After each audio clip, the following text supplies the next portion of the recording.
Ministro Walter Braga Neto. Ministro, eu sou autor de uma notícia-crime contra Vossa Excelência, para investigar se Vossa Excelência ameaçou o Parlamento brasileiro e para investigar se Vossa Excelência teria dito que se não tivesse o voto impresso, o senhor não teria eleição em 2022. Eu quero dizer que quem decide sobre voto impresso não é Vossa Excelência. Quem decide sobre voto impresso é o Congresso Nacional. E Vossa Excelência caberá obedecer. E caso não obedeça, será preso. Então quero saber de Vossa Excelência se o senhor disse que não haverá eleição em 2022 caso tenha voto impresso. Em segundo lugar, ministro, de ameaçar uma CPI também é motivo de crime. E Vossa Excelência pode responder criminalmente. O senhor recebeu, dados públicos, o senhor recebeu R$100 mil de salários em julho. O general Augusto Heleno, 107.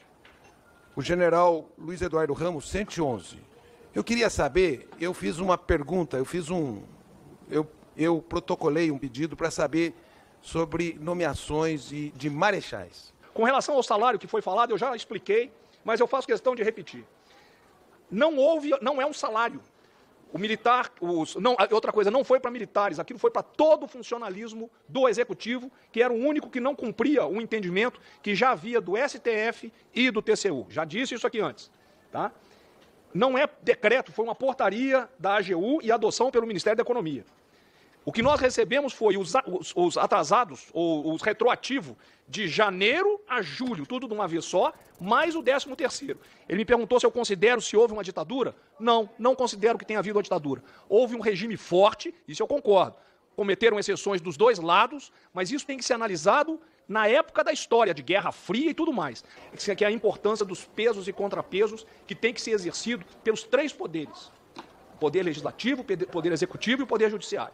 Se os senhores não exercerem os poderes, os senhores que eu estou dizendo não são os senhores deputados, os senhores dos poderes, e houver um desbalanceamento entre os poderes, isso realmente não funciona. O senhor não terá direito de intervir se não existir. Os três poderes se controlarão. O senhor não terá nenhum direito de intervir. Eu esqueci de responder ao senhor.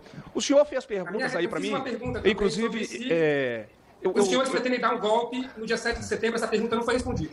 Se eu digo para o senhor que nós trabalhamos dentro da Constituição, a pergunta já está respondida. Cabe ao senhor o entendimento. O senhor, eu gostaria de dizer... Freios e contrapesos? Não é o que o presidente está falando. É a Constituição que resolve, não o senhor. O senhor tem que ficar no seu quadradinho.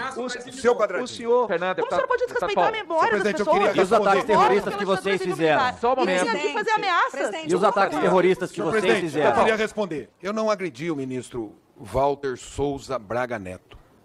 Ele disse, na última frase, que ele respeita a Constituição e a Constituição prevê freios e contrapesos.